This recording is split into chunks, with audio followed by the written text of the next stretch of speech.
Webinar is now streaming live on YouTube. Yes, floor is yours, dear Israel. Thank you. Hola from Mexico. Buenos dias, good morning, and good afternoon and good evening to other members of the audience, as well as members of the panel,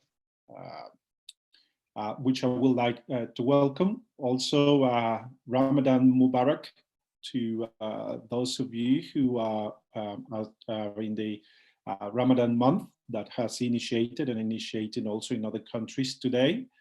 I hope we all are well on health and other issues with family and environment. So welcome, and it is going to be a fantastic panel. We're going to try to keep it quite lively, so we don't send whatever is nighttime, we don't send anybody to sleep, and whatever is early time, we make sure that we wake you up. Whatever is afternoon, make sure you grab your coffee, you're here with us. We're going to have the session is going to be initially a conversation and question between myself and my dear panelists. We will then move on to a Q&A by the audience, so be ready and preparing your questions. We will also love you to watch us on, we are live on YouTube as well. If you click on the top left-hand side of your screen, you will be able to share that link as well. And please also distribute this recorded webinar once it's made published. I think we will have a lot of valuable content, and follow our social media accounts as well for the panelists and for WBAF. For those of you that have joined us on our first, or it's your first time with us in WBAF, this is a series of webinars that have been created by the World Business Angel Investment Forum with the objective of sharing the knowledge, the expertise, also exchange views of how different countries, different industries, different personalities, different governments are dealing with what it is now a pandemic around the world. We're all living on different scenarios.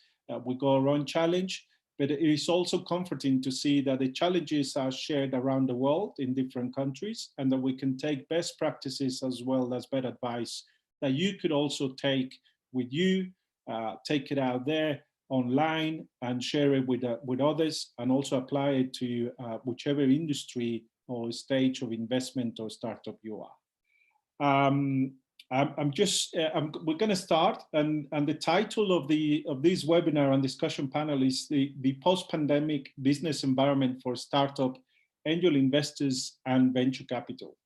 And you know that the context of the panel is that none of us can predict the future. We don't know where we are going to be. And I will say very quickly that none of us can predict the future pretty much all of the time. But we did have some idea of how the future was going to be previous to coronavirus.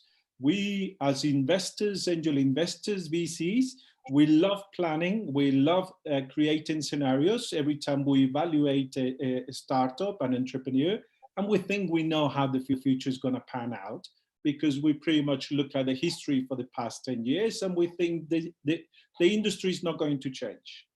Was big surprise. The industries, the environment, the world has changed today.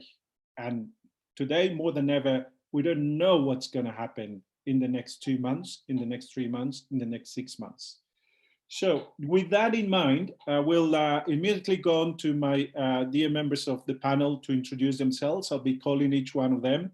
They'll be spending 2 to 3 minutes to explain to you who they are, and then we will go to the real questions and the discussion that we have in place for you today. So please welcome Lucy Chow. Please introduce yourself to our audience. Thank you. Yeah, wonderful. Thank you so much, Israel.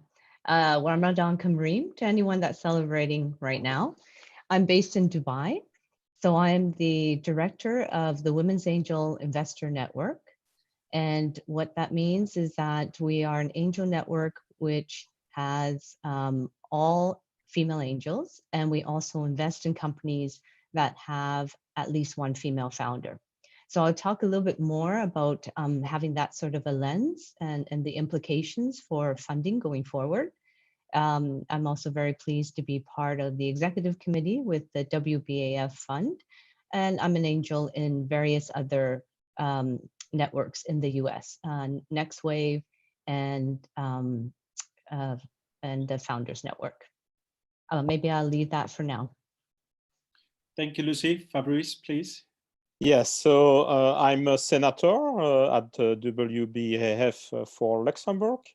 I have a background mainly as a tech entrepreneur. I co-founded different companies and in different sectors, mainly space and digital transformation. As a business angel, I have invested in space, artificial intelligence. I was a former board member of the Luxembourg Business Angel Network. I'm currently the chairman of IBAN Space, which is the dedicated vertical of IBAN, the European Business Angel Network for space.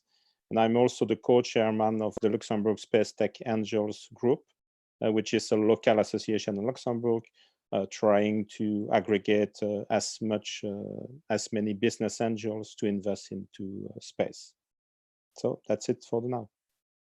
Thank you, Fabrice. Nikhil, please. Namaste, everyone. This is the new way of greeting from India. We don't shake hands anymore. I am currently based in near a town called Kanpur near New Delhi. I'm the CEO for the largest technology incubator in India. You can say is a Y Combinator for India. We have 75 companies today working on various technologies, and for the last 8 weeks, many of our companies are working new solutions and ideas to fight COVID, including creation of ventilators, development of disinfectant zones, development of new reusable PPE kits, N95 mask. So there is a lot of research and activities going, not only in the research side, but also in the startup space. During this seminar, I will share some of the insights, what is going on and where the investment is coming in. Thank you. Mohammed, please. Yeah, this is Mohammed. I'm a serial entrepreneur. I'm a founder of One Global. It's a digital transformation company, and other companies that are in the space as well, but in the fintech. So you have multiple startups and well-established companies in digital financial inclusion, in digital tourism, in digital healthcare, and digital entertainment. I'm currently involved in 2 more ventures in digital financial services for the capital market. So we are disrupting the capital market and tokenizing all the assets to become digital assets. This is a new way forward for the future of the capital market and asset management. And another company that is more into the B2B and how to expedite the digital transformation for B2B in the States. So I'm a board member in many companies, and I'm the higher commissioner for WBAF for Kuwait.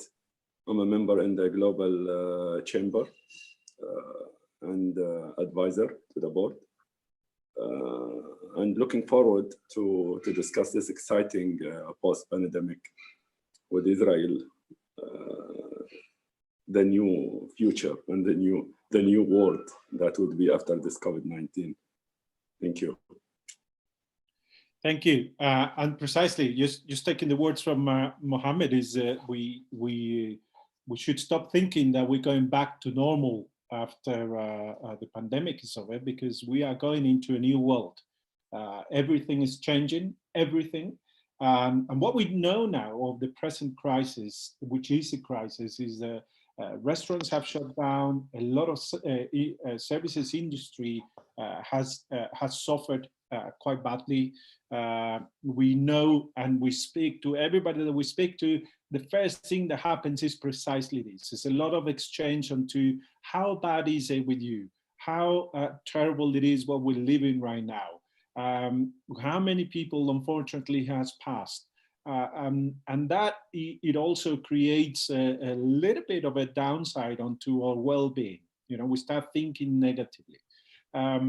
And I think those challenges, you can also cannot put them away. So I'd like to start with the first of the questions that I'm gonna ask each one of you to answer. It is very much, we want you to tell us, what are you living locally in the country where you are right now? What is the environment within the early stage investment? What are the challenges? We will go into more specific terms, but we need to know from other countries in the world what is happening within your own country with regards to the early stage investment industry. Please, Lucy. You know, we have a really interesting ecosystem in MENA, and I know Mohammed will be able to add more color when he speaks, but I'll just talk briefly about the impact to funding in Q1. You know, there's a belief that there's not enough funders in MENA. In actuality, we have over 100 VCs, angel networks, and so forth. It's just that, you know, we're a very nascent ecosystem. And, you know, it's interesting in terms of the actual investor profile. So if you're looking at Silicon Valley and some of the more developed regions, a lot of investors are ex-entrepreneurs that did and exited very well and have now started investing back into this space. But here, typically the investors are high net worth individuals. Now, that's not a bad thing, because I think money from anyone to help in the startup space is important. So it's interesting that in Q1, 5 companies accounted for a little bit over 65% of all funding that occurred in the region. And specifically the sectors, one is a cloud kitchen. The other is a ride sharing app coming out of Egypt. And another it's called Sell Any Car. So it's a car selling platform. So it gives you an idea of what we've been looking at, or what's been of interest to investors in the funding space. And some of those companies I just mentioned, obviously they're in sectors that should do well going forward, and should do well because of COVID, unfortunately. Now, one thing I just wanted to also mention, and I would love thoughts from you know my colleagues on this webinar. You know, it's unfortunate, but when it's times like this, you know, early stage seed funding goes down rapidly. And I think I saw a statistic that said, I think it's 80% down quarter on quarter in the US. So I would assume that that's pretty typical of most regions. But the heartening thing is that when you come out of a crisis, it's also the first stage to recover, and it recovers quite quickly. So I think you know, it's pretty tough right now for startups. You know, the ones that were looking for funding or maybe were close to closing, that's a lot has been put on hold. And I would like to talk later on a bit more about what investors should be doing with their current portfolio. So just that'd be great. We will go into more details and get great tips for investors. So at least to have a scenario where they are. Fabrice, how is the situation with you, and how is the early stage investment scene space moving where you normally invest right now?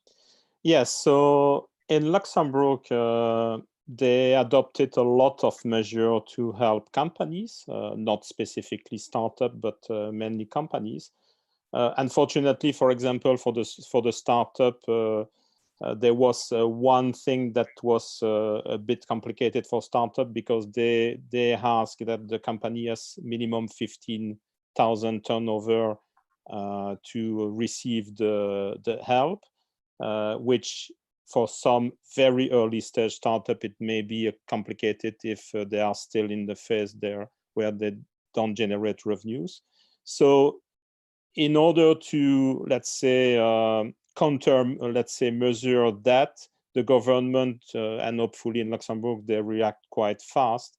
They launch a COVID-19 competition, which is now, I think the applications will be now in April, and it will be quite quick. It will be on 6 months in order to start up offering innovative solution to fight, let's say, the COVID. Can be in health, it can be economic, things, etc. And the startup will receive 150,000 euro. So they will have 30 grant like this. So it's a 3 million that they put on the table, which is nice. Actually, normally there is an acceleration program where I'm a mentor inside the program, and the spring edition was canceled because it's not feasible because of the COVID situation. So they replaced with this competition. So I think it's a very nice idea. In terms of investors, for example, the business angel, the Luxembourg Business Angel Network is still active. They are doing virtual pitching sessions instead of physical ones. Apparently it works. So they are still, let's say, continuing. Of course, as we will talk probably later, generally speaking, all investments, all fundraising are slower, but it may still happen. In terms of the startups in Luxembourg, what I see is that many of them, they try to repurpose. So trying to maybe focus on some different markets. So for example, if they were B2B, they see if they cannot, let's say, serve some B2C markets, or redeploying their competencies. So sometimes for their the market they were initially focused, maybe they cannot deploy their competencies, but maybe there are some markets now that are in need and they can redeploy their forces there. So this is very interesting. So again, as an entrepreneur, I think you must be flexible. And I see this in some startups in Luxembourg. As probably you know, Luxembourg is the second place for funds worldwide. And what I see is that the private equity firms is mostly the private equity firms, so less, and the family offices, less the VC probably, but they are looking at more, let's say, sustainable projects. So I think the COVID-19 is also probably making some, in some way people are thinking differently and see that, there are some big problems to be solved apart, let's say, health problems like climate change. And so private equity firms are also now trying to invest more into that. And for example, in Luxembourg, they have the Luxembourg Stock Exchange. They are quite a worldwide leader in green bonds. And we see more and more companies that are trying to raise funds thanks to listing green bonds. So there are some interesting developments. Of course, the situation is complicated for everyone, but the country is small, so the reactivity is quite high. Great. Thank you. Nikhil, India, please. So I agree what Lucy and Fabrice has said. So I will not repeat what is happening in India. Of course, there is a challenges regarding the typical angel investment which goes on, which is like on e-commerce or artificial intelligence or machine learning. But there are new areas, avenues which are emerging. I would say if the startups who are looking for some new opportunities, that's a great time to do those. So I will divide the opportunities into two parts. The one is lives and another is livelihood. Startups, what we have seen the last few weeks, which has focusing on the lives, saving the lives, whether it's related to the COVID or related to any other aspects of it, they have started quite significant amount of funding. Today, there was a webinar which I was listening in the morning, where some of the most prominent venture capitalists of India who were there, and they said that by the end of the year, we may see few unicorns emerging out of health tech space. And they're not just talking about pure play health tech, but a related health tech. But at the same time, what we have seen because of the lockdown, the kind of new models in e-commerce and delivery and app-based mechanisms which are emerging for delivering the livelihood-related products, or delivering the what is the required to maintain the livelihood for the people. So livelihood is not only on focusing on the poorest of the poor who don't have access to the goods and services, but also the livelihood for the middle class, for the upper middle class, even for the other classes. That is also quite important because they don't have access to the daily services. So they require new solutions for this. And all the solutions which are there of delivery, they all gone bust. So you will see in my opinion, there will be a lot of realignment happening from Amazons and Ubers of the world. That will happen in the future. But at the same time, there will be a great disruption happening at the ground up level. New startups which were waiting on the fringe will come up and will utilize this opportunity. And in the last few weeks, in the beginning, I have mentioned that many of the companies which we are incubating are able to raise funds. Millions of dollars being pumped into by VC community. There is a fund in India which is called ACT Fund, where $10 million has been committed by venture capitalists, which are global venture capitalists like Excel Partner, Matrix Partners, which are investors in Facebook and some of the bigger companies. They are investing $10 million in finding solutions, and they are not limited only to COVID-related solutions. They are going much beyond that. So certainly, entrepreneurs are positive lookers. We cannot just sit back and cry. So we have to laugh in every situation. So I would look at this one as a watershed movement for angel investors, as well as the new innovators who are thinking out of the box. And there's an opportunity which exists if we are able to focus on what the people need at this stage, and the whole world will change in next 6 months time, a year's time, 2 years time, we don't know. At that time, we require new models, new ideas to emerge. Great. Thank you, Nikhil. And I think we will come back very swiftly to this great cash and capital that seems to exist everywhere. But I'm actually quite hard to find other angel investors that are saying, yeah, let's go and invest. And there are millions of dollars available. And also venture capitals that some of us take part in. I don't think that the liquidity is the issue. I think that writing the check is the issue. So Mohammed, please Kuwait and what's environment you are looking at. Your microphone is not on. Okay. In Kuwait, the situation wouldn't be different from any other places. It's been split between two parts, two situations. All the apps and the digital platforms, online platforms, been doing well. Actually, they get in stress and they are growing. Most of the restaurants moved into own delivery services. So we have a curfew, partial curfew, and also we have a complete lockdown for the entire country. So services been mainly happening on demand. So that kind of sector and that kind of startups, they get a lot of stress and pressure to grow more.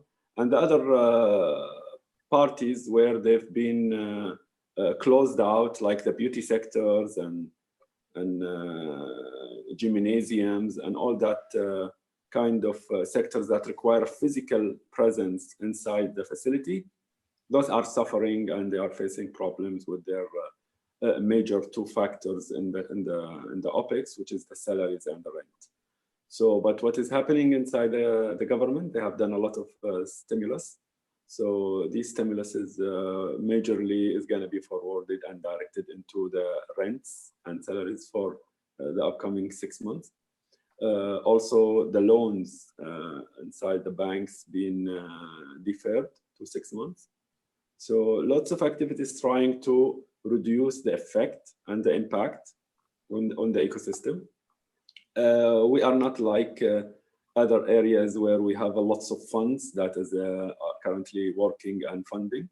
But what is happening is that there are shifts. There is an interesting shift happening. Like one of the gymnasiums started to make all the exercises online, and they open all their activities that they've been doing physically to be done from home, and you make the camera on, and they can make monitoring on the activities that you are doing, it's right or not. We see the schools, all private schools went online. So it's a complete transformation that used to be an alternative. Now it is the primary. And this is what we will see later on the new after COVID-19 era. For me, I'm believer on the future that is going to be completely digital. Not only digital, it's going to be decentralized. Lots and lots of changing are coming. Lots and lots of disruption is coming. You see today, nobody's touching the cash, especially in our country. Nobody touching the cash. Everything happening via card, using payment gateways, payment links. So this is encouraging the CBDC, which is the central bank digital currencies, and that by itself, it's another era of investment and exciting investment, because it's touching the economy, it's touching the money itself. So we are looking forward into that, keeping investing on our current startups. There is a recent startup that prior COVID-19 by 1 month, I was involved in. So, but I was struggling to take a decision, continue, stop, continue, stop. Then because it has in its heart, it has the digital part, digital distribution and digital supply chain. So I committed, and I'm continuing funding them. So this is the way that it would be. It depends on the angel investor himself. It's a risk taking, but at the same time, you need to, as Nikhil said, you have to be positive. Cannot sit and cry and say that what will happen, I will collapse, or my money will finish spending it while I'm locked down at home. No, I believe this is the time now for a lot of opportunities. Angel investors this is the time for you guys. This is the right time, because it's a smart money, what all those startups are looking for.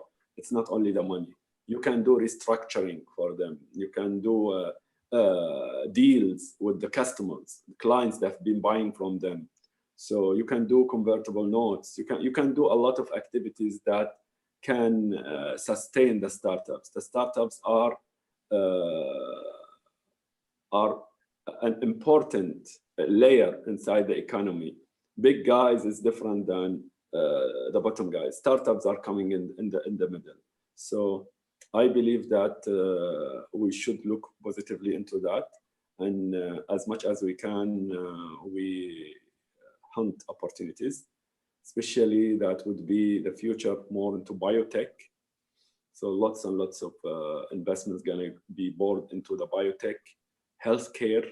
Healthcare, what I meant by healthcare is the telemedicine, teledentist, prescriptions. And I think we will go into the industries in a minute, okay. Mohammed, and we'll come back to that. That'd be great.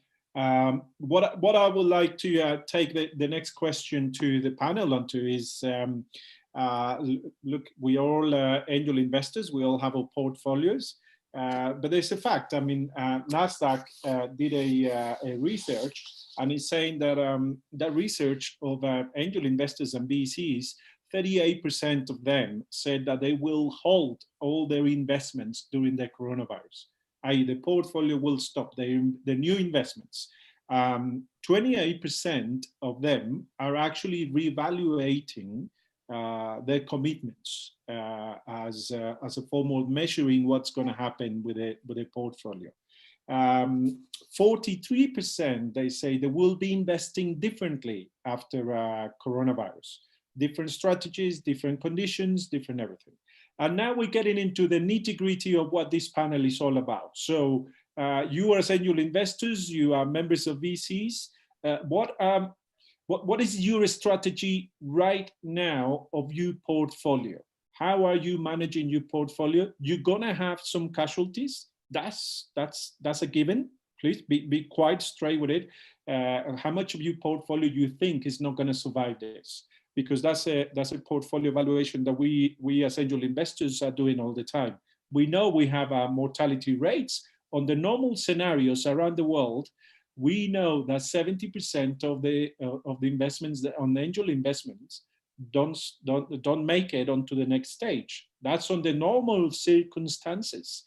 So and we know that the VC's mortality rate is up to 35% of their portfolio. So taking that into account on the normal situations, how are you doing with your portfolio? What are your strategies? What can you share with the audience that have investments and angel investors and VC fund managers? Lucy, please. So let me tell you a bit about our structure in one mini VC that I'm part of. So, not only is it hard, I agree with you, Israel. I don't, the money is sitting on the sidelines. I think we have to work hard to find it because people are realistically keeping the money aside. So if we are using our dry powder, we're keeping it to the side to help our existing portfolio. And I think that's not an unusual strategy for a lot of angels and VCs right now. If there's any time that we need to be pretty hands-on with our portfolio companies, it's right now. And the other thing is, and if you're an angel network or a VC that happens to yourself be looking for funding, that's a problem. So there's a knock-on effect, right? So we're finding that there's an issue with, us raising, right, as a VC, as an angel network, and so we're saying we're gonna have to push out our deadlines for maybe a good year, and that might be something specific to this region. But anyway, so that's giving you some insight there. And again, we'll just focus right now on our existing portfolio, and we're going to double down in terms of if we need to provide a bridge loan. That's very, very common right now. That's being asked because of all the cash flow issues, and we're just being much more hands-on to help companies if they need to be. We're almost part of the management team right now with a lot of our portfolio companies. And I'm hoping this is where the whole smart money aspect is really paying off for our founders. I think I'll wait till the next question to talk about specific sectors. Did you want to talk about that now, or? No, let's move on to this one, and because we have various questions from our that I have listed for our panel, and we are against time. So Fabrice, what's your strategy right now with your portfolio specifically? Yes, so I think, I see many investors putting on hold, let's say, new investments. I don't think that it's the right strategy, and I agree with Mohamed that it's probably the time to invest. It's like the stock market. The stock market is quite also low, and we know that it's also a good strategy to buy probably cheap stocks, and probably there are some quite good opportunities. But I understand that we will speak later about this. Now, regarding the existing portfolio, I think that first of all, what is important is to help, let's say, the founders, that they take care of their employees and customers. I think that's the first thing probably to do. Then, in terms of, let's say, financial assessments of the situation. I see three different situations. The first one is maybe the company was already suffering pre-COVID, and then perhaps COVID is just going to kill the company. And in that case, yeah, if the company is not able, as I mentioned earlier, to repurpose or to redeploy, then probably we should already consider winding the company down. That's the brutal reality, but it is what it is. Now, is the company healthy enough, but might be in need of cash at short term because simply during months they had no customers and no turnover? Then it's our responsibility, in my opinion, to help them to survive, and maybe either we can deploy ourselves the funds, or maybe like networks, local networks, or like a network like the WBAF, maybe we can find other investors to help step in, and then that the company can survive. Anyway, in that situation, what I would recommend is to help the founders to minimize their cash burn. Maybe they have to stop or delaying some recruitment, some non-necessary expenses, some travels, investments, etc.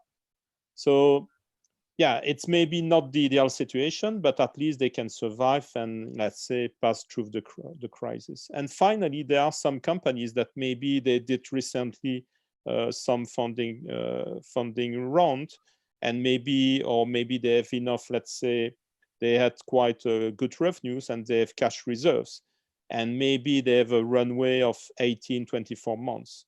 Then these are, of course, the companies that are in the best situation, and they can probably wait until, let's say, the conditions are more favorable for the next round.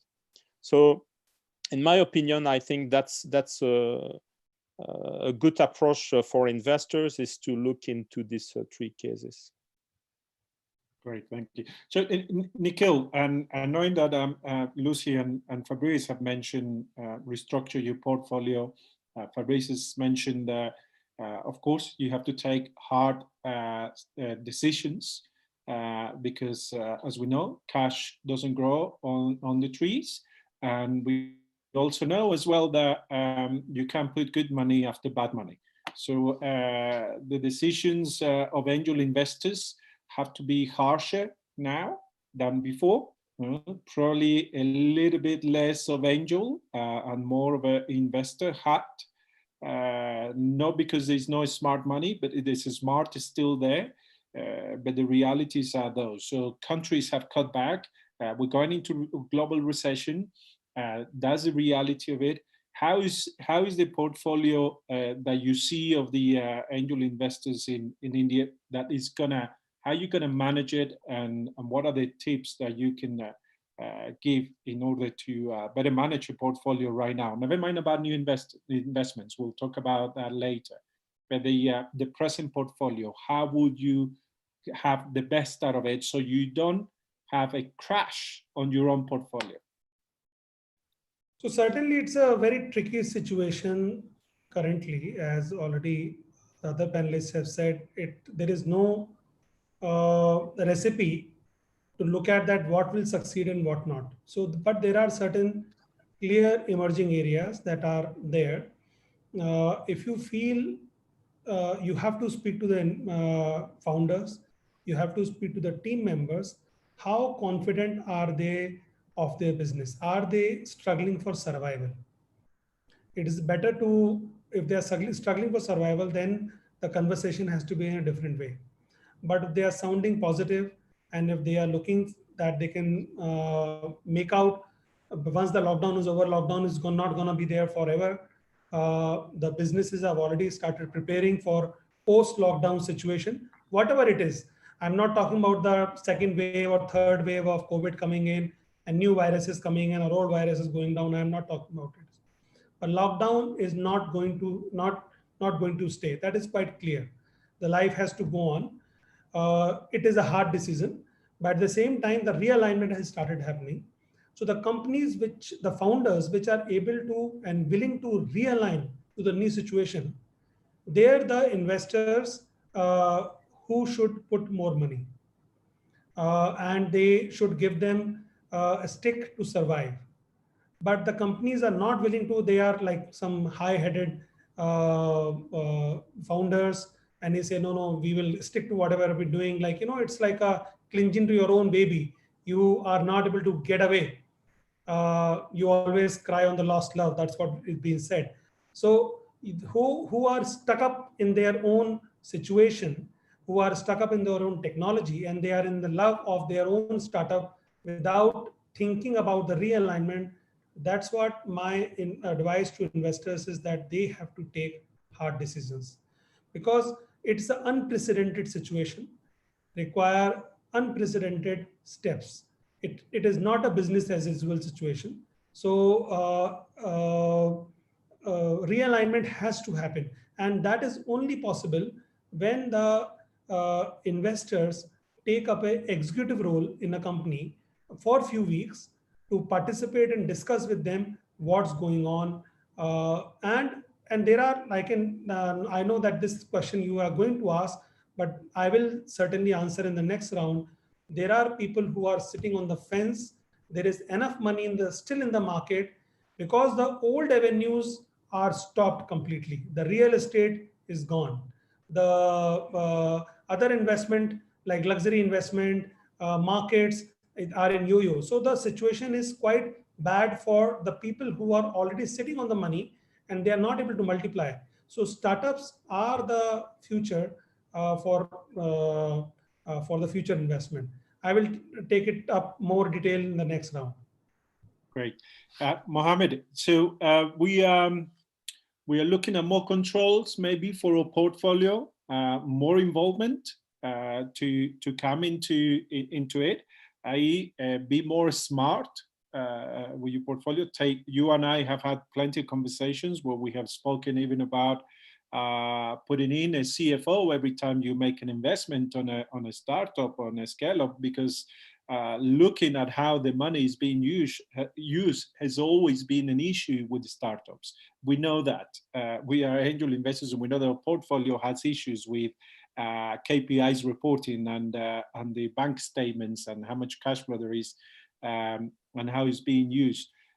So now more than ever, knowing exactly what's in the bank account of our portfolios of our startups is relevant. How are you managing your portfolio, and what tips have you got for us?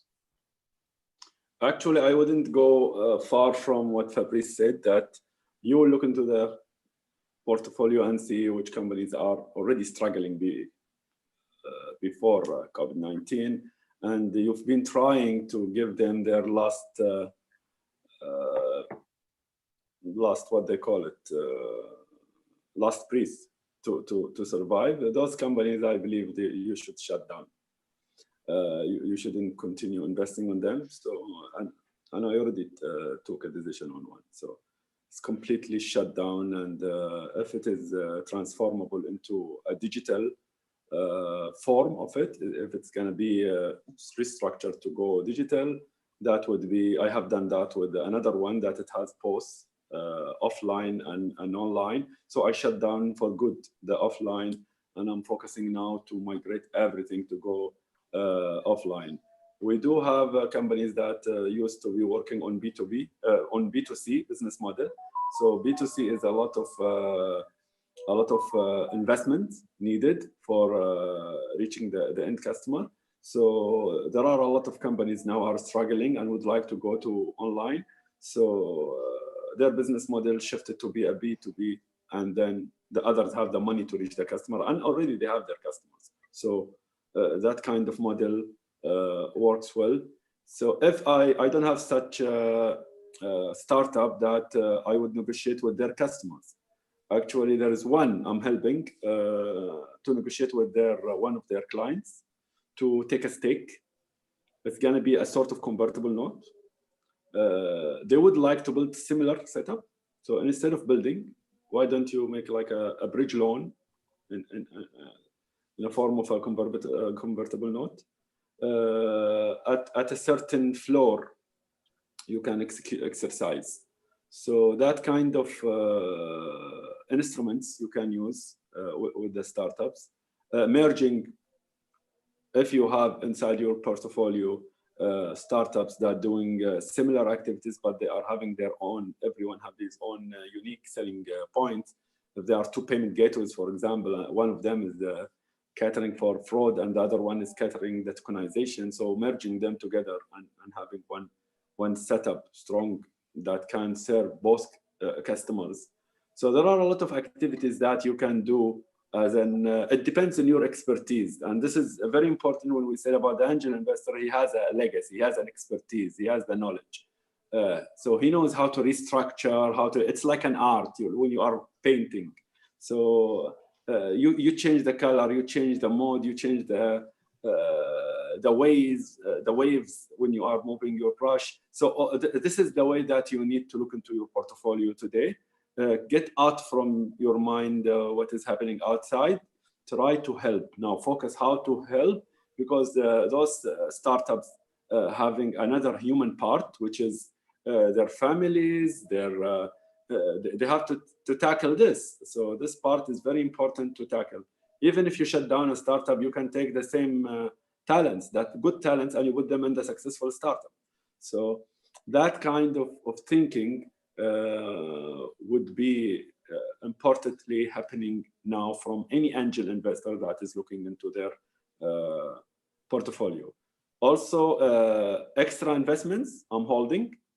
So there is no extra investments gonna happen until we get the existing ones sustain and move forward. Okay, that's a very interesting point and quite important. No extra investments until you get hold of and control of your portfolio and you know exactly what is happening. Exactly, because this extra investments, the first startup would like to have it is the one that you are having, because you know them. You already been working with them. You know their business model. You know all their weak points. So this investment is good to have it for them first. If you have an access that this year you are putting like 5 startups you would like to invest in you, if you can support 3 and you have an access for 2, you can't have these 2 with the new business sector or whatever. But the priority is for your portfolio, not to go just look into the outside. So start with the big fish under your leg. Great. Look into the ones inside the ocean. That makes sense with you know, the results of the research that Nasdaq has done. That actually, you know, the angel investors and VCs mentioned that of the present money, they will only execute about 30% for new investments. They are keeping money behind for the present portfolio, not just to survive the lockdown or the Corona season, but actually to look at the portfolio for the next year or 2. Liquidity is going to be the most important issue, and looking at new projects. I don't know about yourselves, but I've been working harder now than I ever worked when I was able to get out to the office and meetings and traveling and coffee breaks and everything. And now it's like one after the other. WhatsApp never stops. There is overdrive on webinars. You know, it's like webinar after webinar. Everybody's always waiting for you for another Zoom or Skype session, and you can get an overdrive. And the startups know that you are locked down in your house, and they know that you will be in front of your computer, and they'll be asking you for a pitch. You know, these virtual pitches that are also, I'm going into overdrive. I mean, they could be, I know some of you is already getting too late at night, but it's like, okay, can we talk tonight at 8, 9, 10? Almost the respect of the working day has gone out of the window. It's the things that we never planned that we are having to deal with now. You almost feel bad with yourself when you say to somebody, not that day, because you almost think, well, what are you doing at 8 o'clock in the morning? What are you doing at 7? What are you doing at 10 o'clock at night? You know, you're not going to go anywhere. You're not flying anywhere. You're not traveling. Exactly. That's what everybody No feeling excuses. that we are just sitting at home. Yes. Actually, business that we are taking care of, we are having portfolios that we are taking care of. We are involved in other webinars. We are trying, also we have a family that we are taking care of. So there are a lot of stuff that happens. It used to be when you go to a conference, you are off your business. So you are off your duty, both family or current duties. Now, both of them with the conferences, with webinars all together, dragging all your time, and the time difference is also an issue. So all the webinars are happening based on the place. Yesterday before, I was having one from New York, and it was like very late night. It was midnight in Kuwait time. So for them, it was early in the morning, afternoon. So we've been exhausted, actually. I believe that it's more intense, because your mind is keep continuously thinking what's gonna happen, and also at the same time what I'm gonna do, and the third thing, how to coexist with what is happening. So what does everybody else think about this new virtual pitches? Are we just thinking that they fill in the agenda? Are we thinking that they just there, and so we put in more meetings to feel productive because we are home? Because let's think about it. It's like we as humans, we're meant to be active all the time. So are we not? Lucy, what do you think about this virtual? Actually, hey, listen, Israel, I am going to take the view of the founders, right? I'm going to say, they're doing what we always tell them to do, right? They're hustling. They're like, I've got a captured audience. We've got to come up with a way to get funding. And as you know, most of the virtual pitches are being put on by organizations like ours. We're trying to figure out how we can still help our portfolio companies, our companies that we've perhaps promised to take a look at, find funding in this climate. So I'm all for the virtual pitches, and there's some very, very interesting ones that I'll be a part of in the coming few weeks. But I'm also finding that there's a lot of advice that's really valuable advice, like given by angel networks and VCs to their to companies right now. And it might be a good idea, knowing that we're all trapped at home. I always say, talk and initiate a conversation with someone that would potentially fund you before you need the money. So this is a good time to do soft touch and start talking to people. Obviously, be mindful of their schedule, but certainly don't hesitate to reach out, and then be respectful of any investor's time. I think I like that terminology.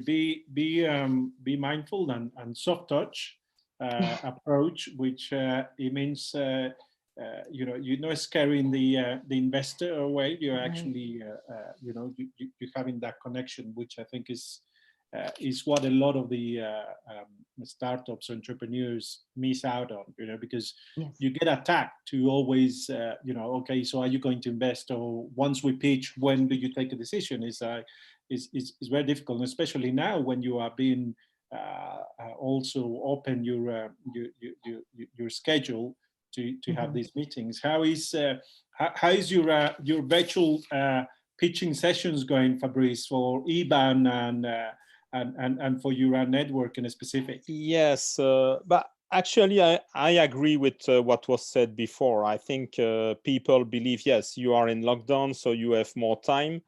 To be honest, I'm super busy, hopefully. Now I have the chance to have also, I'm an entrepreneur, and I have a business that fortunately is not suffering from the COVID. So we have a lot of work. And yes, in addition to this, yes, there are, let's say, all the activities as a business angel.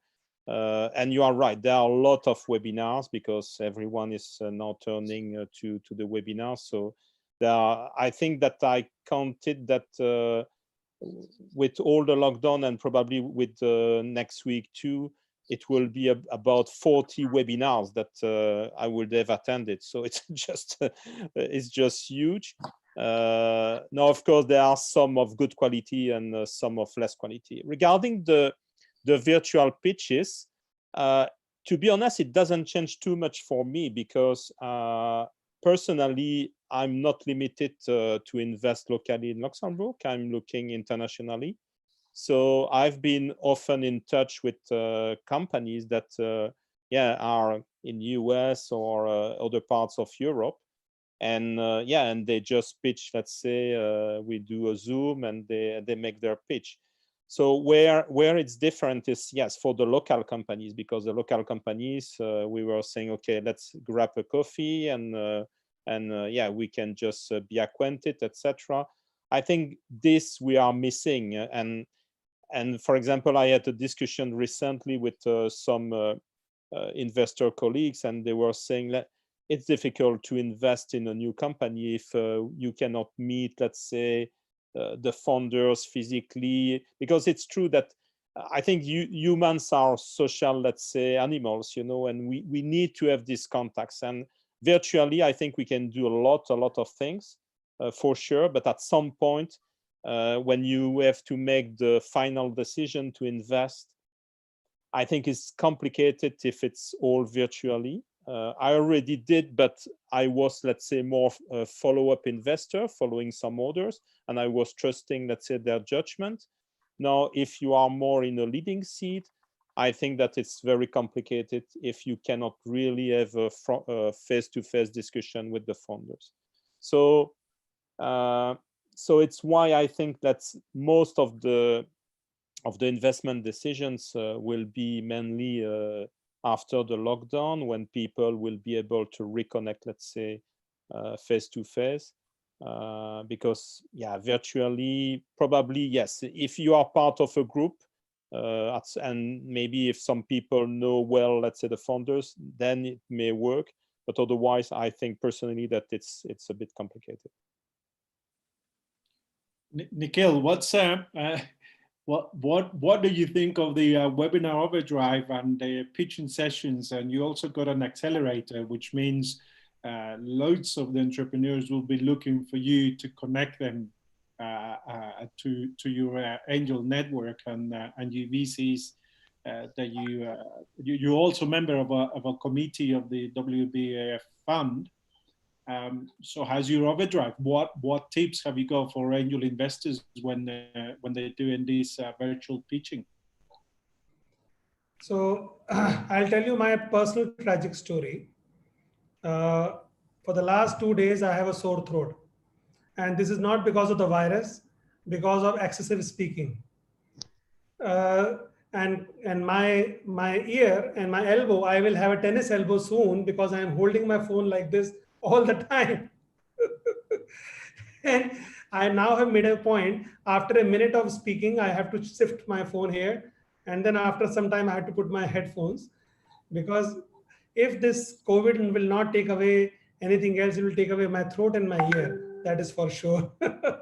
So I absolutely agree. There is an overdrive of webinars and pitching which is happening. So webinars are fine. We are certainly, I would look at more of a responsibility, that there are people who are looking either up to us or we looking at to them to understand what is going on, because there is so much confusion, so much of uncertainty in the market that requires, and that's the only human connection that is available today. Phones, WhatsApp, Facebook, or webinars. Otherwise, there is no possibility of knowing what is going on. If today there are hundreds of people who have joined us, if they have not joined us and if we are not speaking to each other, we would have never understood, or the kind of hope that we are wanting would not come. That is one way I will put at it. Second is regarding the people who are coming to pitch us. So I am, as a CEO of an incubator, I receive pitching and I give pitches to raise money for my startups, and as well as the grants which is coming in on a daily basis. So I'm speaking to chairmen of very large corporations, CEOs. At the same time, the companies are pitching to me. So if I want to look at from the both the perspective, from my own perspective as well as the companies which are putting up, so there are two type of companies which are approaching us now. The one who are absolutely desperate. They are looking for money, otherwise they will lock down, or they will not have, they don't have any money to pay the salaries. They are desperate to raise money, whatever it takes. The second ones are actually come with the radical solutions. I would say disruptive companies. Even this stage, somebody is able to come up and pitch a new idea to you. My suggestion to my fellow angel investor is that please listen to him. He may be coming with a disruptive idea which nobody else is listening, because somebody has to be absolute crazy to come up with an idea and looking at, because everybody is now, as a typical corporate executive or as a typical middle level executive working in a big company, what you will say, okay, my salary is coming, I'll sit down, relax. But as an entrepreneur at this stage, he is continuously thinking and reaching out to the new investors and talk to them. So either desperation or a disruption. Desperation and disruption are the two key words which I would say, which are driving these entrepreneurs. And at the same time, I look at my own story when I am desperate to look for money for the companies which are there in the incubator. That is one way, but there are disruptive technologies which are coming in. And when I speak to these chairmen and the CEOs of the big corporation, and I tell them only one thing, kindly listen to me for 10 minutes. If you don't like my talking to you, then you can block my numbers. Of course, a lot of people, just because of they know us, they know our institution, they pick up the phone, they respond, but most of them come back and the conversation goes on. So you as an investor, you need to assess that whom you want to listen. And if somebody is doing desperation or disruption, I think there is a responsibility exists from both the investor side, at least to listen them out, rather than like, as a counselor or as a friend or as a guide or as an investor, we need to listen to them and provide them that guidance. Great. Before we go into the Q&A session, I will ask each one of you to give me your thoughts on the following. What are you continuity plans that you have seen within your environment, especially for the new industries that are, well, no new industries, but the new tendencies, where is the investments are going to be done? Please, I know all of you are going to say health. And that's all I hear from everybody, and I'm sure you hear it is health, health, health. But come on, within the health industry, there are different sectors. There is research and development, so you come in too early, takes too long. Vaccine to develop, for example, yeah, it's great. And right now, because we got it in our face, everybody is looking at health, vaccine, etc. But within the health industry, I'm sure you have your preferences. And where you can tell us, we as and the audience of investors that are there, where would you looking at to invest your portfolio now? Are the percentages changing? And very quickly, please, because we need to make space for the Q&A. And remember, that last year and 2 years ago and 3 years ago, we were talking about fintech. And how crazy it was, and everybody wants, well, my company's fintech and the valuation goes up. Well, my company is health and the valuation goes up. So tell me very quickly, what are your contingency plans and what industries you think are going to be key from now on? Lucy, please. I'm going to say yes, health, but I'll give you one very quick example of one that we're invested in. It's actually a Turkish and American company. It's called Vivu. And essentially, it's a urinary strip.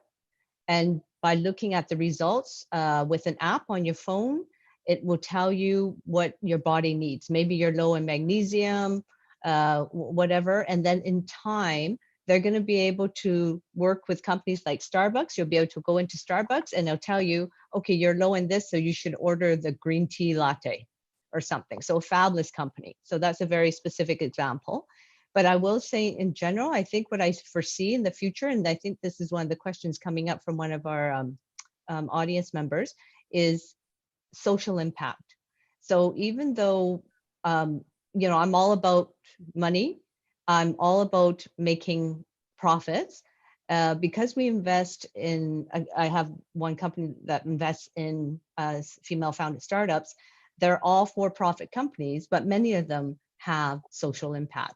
So whether that's the one that I just told you about that has obviously impact for our health, or whether it's edutech, or whether it's fintech where it's helping the unbanked make remittances back home, because of what's happened, there's going to be more of a focus on companies that make the world a better place, whether that's tech for good or just general social impact. Bruce. Yes, I think that you know, all the sectors that that are online, we know that it was already a mega trend, and I think it's just accelerating because of the COVID. And people realize how easy it is when we see, let's say, the boom that Amazon, let's say, has today, or Alibaba. Yeah, I think they were already on the right side of history, and it's just accelerating. So in my opinion, everything which is linked to online entertainment, online education, online delivery, online health, of course, but also enterprise software, to try to help companies, for example, with remote workers, etc. Everything which is linked to automation. I think all these sectors are going to really boom in the next years. And there are good opportunities for investors. I'm also a space investor, so I would like to also discuss about space. You know, space depends 25% of national agencies, so they are much less affected by crisis. And I think we will need more and more space. Why? Because, you know, there are Earth observation data, telecommunication. So for many of these online services, you just need space data. So I think space will continue to really increase in the next years. And I think space is a good opportunity for investors too. Now, there are some. Can you give us an example of maybe some startup that you have in your portfolio? But there is a company which is called ICE. They do a small satellite with SAR. Is a specific technology, and it's really a company that is really going very well. And now and it's what I explained before. You need to try to see if you cannot redeploy for specific purposes, for example, for the COVID. And it's what they did. They did something specially to help in the healthcare. I don't know exactly what they did, but I know that they did something very interesting in that respect. So I think, yes, but you know, there are some companies, for example, to try to have epidemiological maps, for example, thanks to Earth observation. So this is, of course, very interesting for pandemics. Now there are some sectors that are suffering, like events, transportation, travel, sport, hospitality, tourism. I think if an entrepreneur is coming with a nice disruptive business model in that sector, that may be a good opportunity too. So I will not, let's say, abandon completely these sectors, because there are probably ways, and probably it's the right time to somehow disrupt these sectors that during years they believe that they were, let's say, just going crazy, and maybe now there are newcomers that maybe will come with some disruptive ideas. So I think this will be interesting to follow up in the next months and next years. Mohammed, what are you looking at on the going forward with your portfolio? What industries? Where do you see them being more interested and most disruptive? To be able, if you had to give us an advice of where to go and what disruption to look for. As I mentioned before that, DLT, distributed ledgers is going to be big, because today there are a lot of scams on the news talking about the vaccine that is good, the medication that is good. You need to verify this, and you need to get it from the right sources. So traceability of the DLT technology is going to be a very important issue on the future. So DLT is helping with that. Also, traceability of the money that is being used. So far, a lot of laundering of money is happening, and a lot of black markets is happening. So to hit markets and economies of some countries that are already suffering, in order to benefit, to have other benefits. So DLT and crypto would be, crypto in terms of security, it would be a sufficient solution, and any startup in that portfolio would be interesting. Digital custody is going to be huge business, because today everybody is panicked and they don't know what to do with their money. So tokenizing them and storing them inside digital custodies, would be another big thing that is coming. This is more into the new fintech. It's not a fintech, it's actually the entire financial industry disruption. So I call it the FinDis, the financial disruption. And it's gonna hit heavily on the economy. Lots of problems with the stocks, lots of problems of the banks themselves. There are some countries I was hearing, I don't want to mention the country name. They said if the private bank that you are putting in it, whatever number, you will end up getting only from the central bank 100K out of it. So if you are putting a 1 million, they don't care about the 1 million, they will give you 100K. So this kind of panic that private banks being managed in a totally different way, commercial banks. So this is all need to be evaluated. Any technology would be supporting that kind of risk mitigation for the financial, very important pillar inside the economy, which is the financial sector, would be an interesting to look at. EduTech. So today what is happening is just very primitive ways. Zoom is opening classes. Google, they just get Hangout and Meet integrated together. Microsoft, they use their Teams for office communication. So there is no proper EduTech platform that can have the curriculum, that can have the parents, that can have the academy members and students all in collaborative way with the test exams presented online. And so that would be very interesting to look at, especially that more than 181 universities being shut down during that pandemic. So, and there are more than that in the school space. And I believe the cost that being in campus education would be looked at.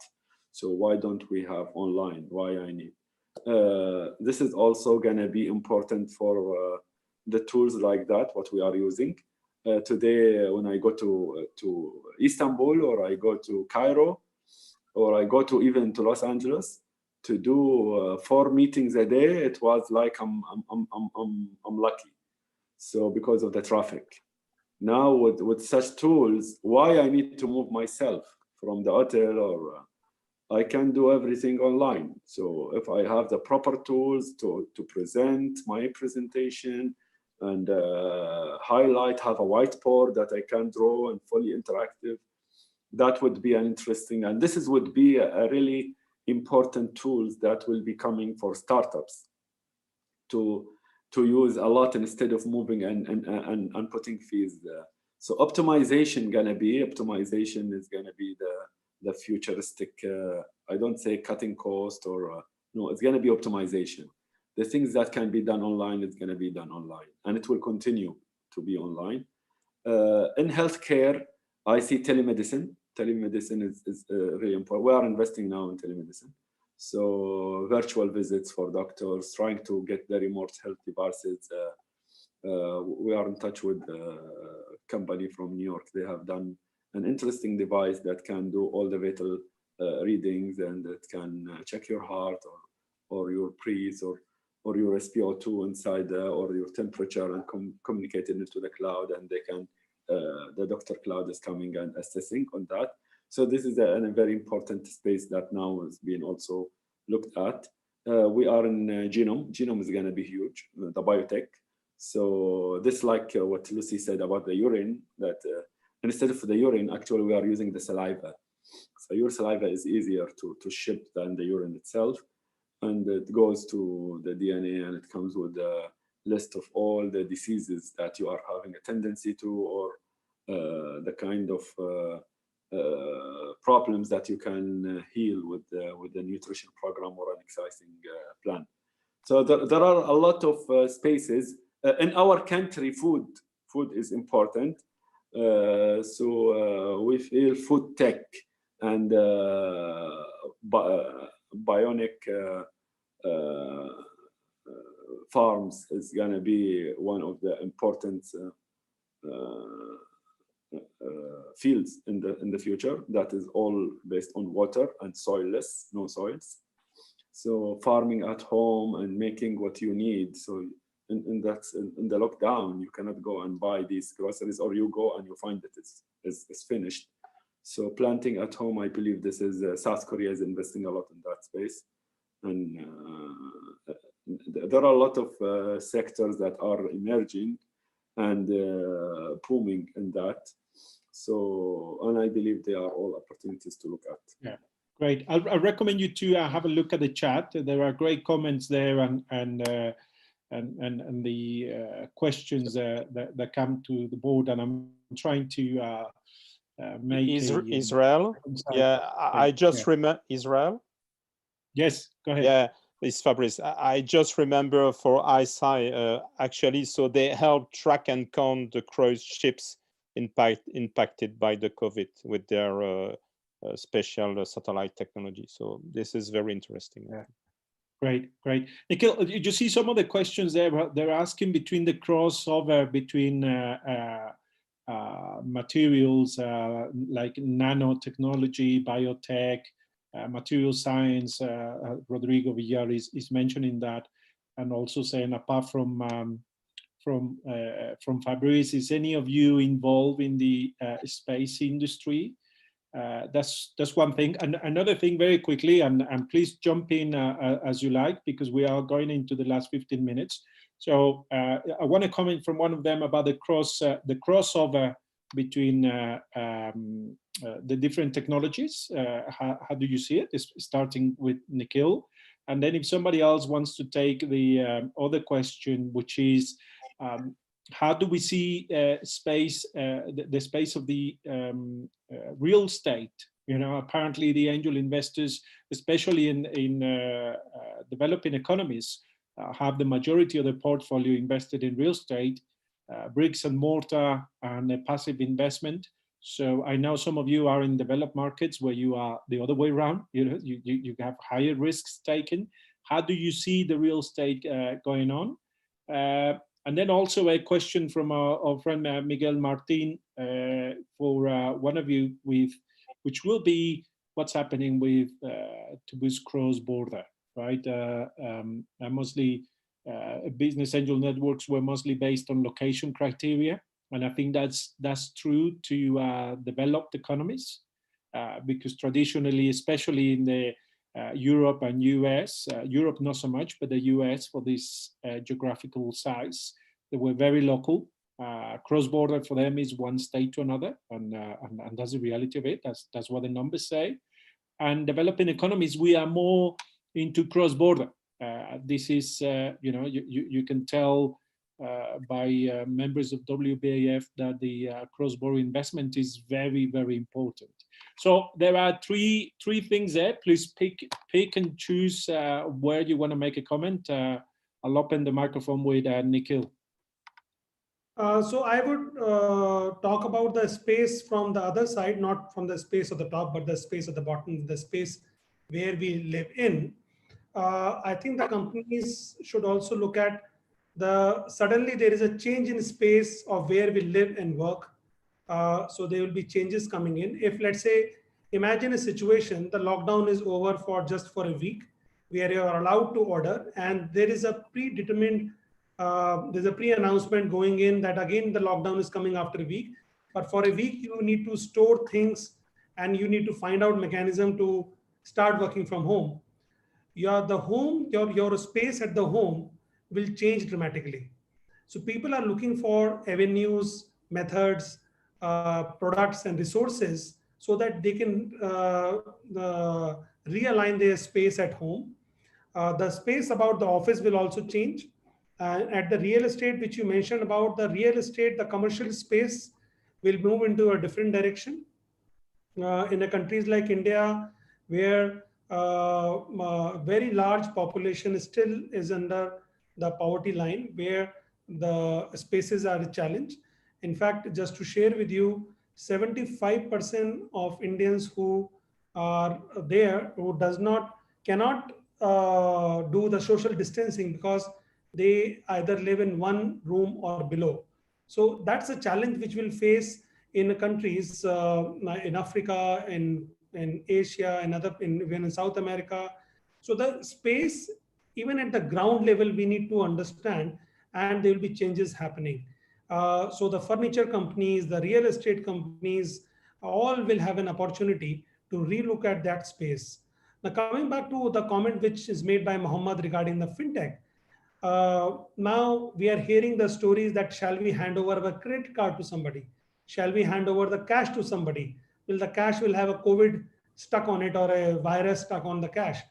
So how do you again motivate millions and billions of people to move from hard currency to the plastic money to all towards digitalization of the money? So the digitization, the fintech space will emerge greatly. So I think the companies and ideas which will come in that space too. So scope do exist. In the beginning, I have said like we have to start looking at the lives and livelihood and the realignment of the business. That is what we are moving towards. Right. Anybody else wants to take one of the other points? Actually, I just wanted to jump. Okay, No, go. I was just going to jump in because I'm conscious that we also wanted to provide some insight about perhaps a changing landscape for VCs and angel investors after COVID. And I think there was already a move towards a change because the way the system is set up right now, and I'm talking mainly, this is very specific to like Silicon Valley, there was always just a focus on perhaps the top 1% of how well a portfolio is performing. But honestly, 99% of entrepreneurs are slow and steady, right? Not everyone's going to be a unicorn. Not everyone's going to reach that. And unfortunately, I think we're doing a disservice to that 99%. And so we talked about convertible notes. And so as an investor, I've done convertible notes, I've done safes, but I'm also advocating that perhaps VCs, investors should think about alternative ways of financing, not just always looking at equity front and center, but perhaps a blend of equity and annual recurring revenue. There's a lot of really interesting pieces of literature out there that's saying that we need to really relook the whole investing model. And we need to make sure we're lifting up the rest of the 99% of entrepreneurs out there. So I wanted to just make sure I mentioned that. That's an amazing point, Lucy. That's a great point because as we have discussed before in other meetings and in other panels, we cannot continue with the venture capital industry and the angel investment industry investing the same way that it was done 80 years ago. The model hasn't changed, and that's terrible because we asked the entrepreneurs to be disruptive and generate, but we're still investing with the same conditions. So that's a great point. Please, Mohammed, ahead. Go ahead, Mohammed. Yeah, I believe I'm not gonna add more. All my colleagues give all the hello. Yeah. This gonna disconnect. Okay. So they talked about the model, they talked about the industry. I believe real estate is going to be totally different, especially the co-working spaces. Co-working spaces with this social distancing is going to be hard. So working from home is going to be more emphasized. So looking into the virtual accelerators that offering the complete facilities that they are getting inside the incubator, that would be the opportunity now. How to make virtual incubators and accelerators and give the same mentoring and coaching service that they've been getting, and the pitching opportunity that they've been doing inside their incubator, or getting those mentors from overseas. I believe this is, if it happens inside an online collaborative platform, is going to be more helpful. The new substance, I believe this is an interesting field that's now covered. This COVID-19 is attaching to the metals and to the services that are more from metal. If you have a nanotechnology that is doing self-cleaning and self-sanitizing, this would be another interesting opportunity. Instead of having all these hygienes materials and sanitizers to be all the time spreaded, so you just create the material and it will be self-cleaning all the time. So pandemic is not going to be the first one. I believe there are a lot coming. There are others that already exist and we don't know. This N1H1, which is the swine flu, it reached 1 billion infection. So it's there, but it's hidden somewhere. The only thing is that the spreading is very, very low. It's not like the COVID-19 spreading. So I believe nanotechnology, new substance is going to play a big role. This is one of the questions into that, and they can solve a lot of problems that they are facing today from the lockdown. And investing in such startups would be a great opportunity to expedite the solution to come. In biotech vaccines, everybody's claiming they have a vaccine. Everybody's saying that hydroxychloroquine, that is a malaria medication, would be the solution. I believe that looking into the vaccination as a whole and by knowing what we have done during our childhood from vaccines and how we can increase that to be a kind of ongoing regime, this would be another opportunity that needs to look at. So you don't need to every time look into doing a new vaccination. I'd like to ask you before we finish, because we got like 5 minutes.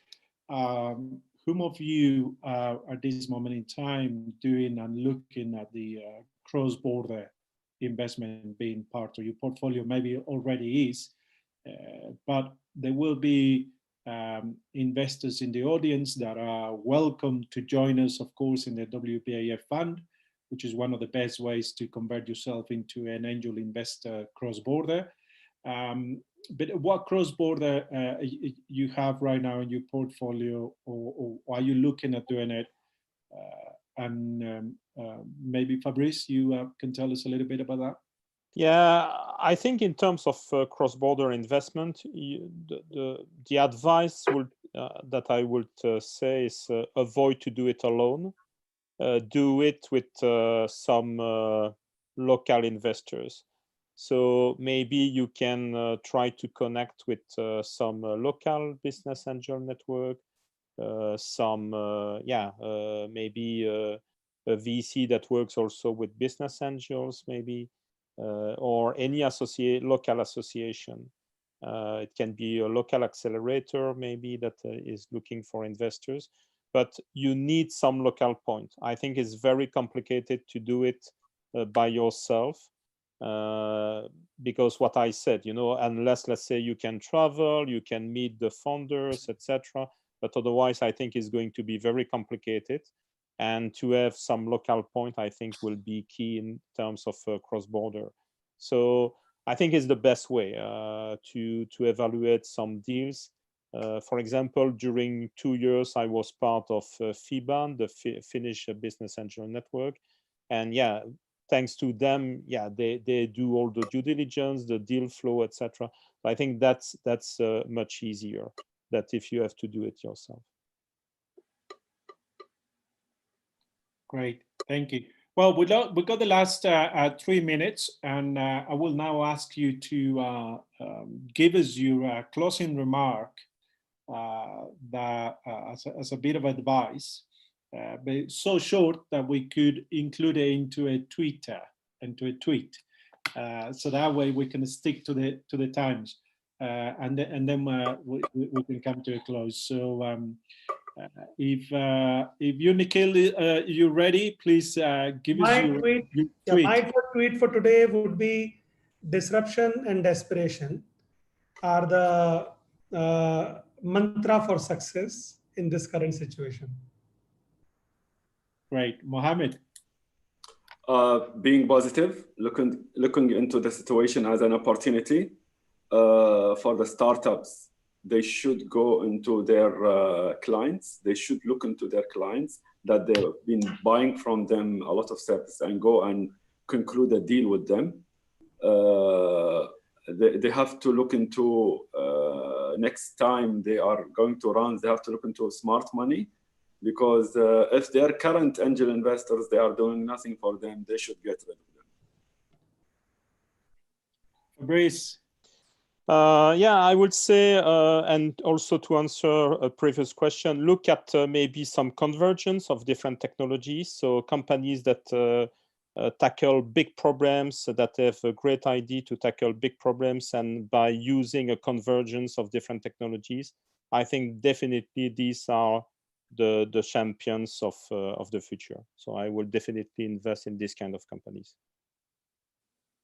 Lucy? And my tweet would be to pivot, and this as advice to both founders and investors. So obviously, currently, if you're looking at your current business model, you should definitely act fast.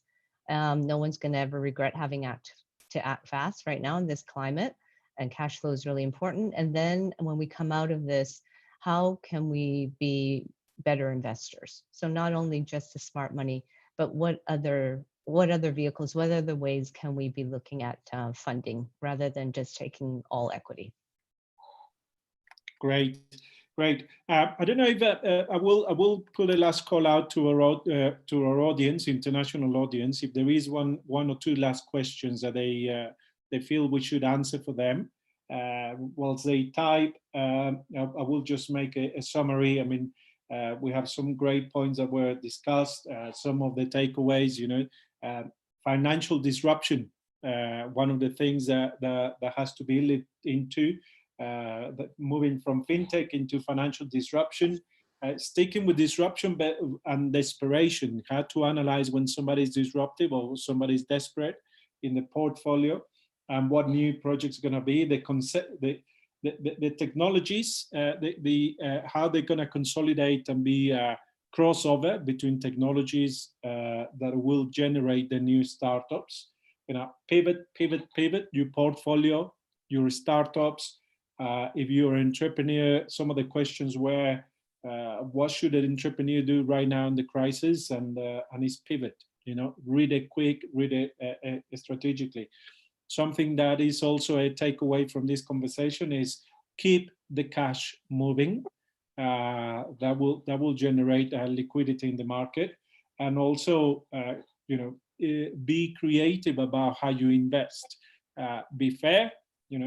Put maybe a bridging loan, a convertible note to the future, because we don't know what the future will look like. So if you invest in certain valuations right now, you don't know what's going to happen in 6 months. So these convertible documents are very important. Look after your portfolio right now. Look at some of the casualties that are going to happen. Don't put good money after bad money. Take great decisions. Cross-border, always with somebody else, somebody local, very important. Somebody's asking if hydrocarbon is dead. Does any of my panelists have any views there? I think we have achieved already the turning point, because renewable energies are already cheaper than hydrocarbons. So I think, yeah, nobody wants really to admit, but I think it's the reality. So. Right. And I think I just would like another opinion on the real estate industry, the construction industry. I saw it there 3 times appeared on the on the chat. Disruption, technology to construction. Any of you want to add something there? Just very quickly, and obviously Dubai, you know, construction is very important to us. There's some fabulous, again, not just on the social impact space, but there's a fabulous company. There's more than one doing the same thing where they're looking at the safety of construction workers, right? So it's a helmet that tracks every construction worker, and it also tells you if they're low on water, if they're dizzy, if they've fallen. So there's a lot that can be done to disrupt the construction space. And I honestly do think there is a huge emphasis on care of construction workers. So yeah, so that's a particular area of interest. Great. And well, with that, we pretty much have come to the end of our panel. I think it has been, well, I have really enjoyed myself. I hope the audience has done it. If they didn't enjoy it, well, too bad, because we did. I hope you took time to go and get a drink, and if we're being too bored, but I'm sure we weren't. Thank you very much to my great panelists, Lucy, Fabrice, Mohammed, Nikhil. It has been absolutely fantastic. I think there is loads of takeaways. You can approach the panelists directly. You know, there might be an overdrive on webinars, but you can go and pitch. You can go and do and ask them, you know, if they're co-investing. As I said, WBAF webinars are being put up by this worldwide organization that is part of an alliance with the G20 for financial inclusion and for early stage investment. We are very much pro-entrepreneurs, pro-angel investors, pro-VCs who are smart. WBAF has its own investment fund that does cross-border investment. So if you're an angel investor and want to do cross-border investment with WBAF fund, you're more than welcome to get in touch with us. Mariam is on the chat, send her a message, and we will get back to you. You could be part of these webinars as well. If you have some great interest to put in, we will welcome you. So Mariam, thank you for being in the background and helping us to do this. I don't know if you'd like to close with something. All. I enjoyed a lot. Thank you so much. I think it was very productive and fruitful. It was very useful for me. Thank you all. And I think really the participation of our attendees was perfect, and all of them are thanking you. So that's it. Yeah, thank you.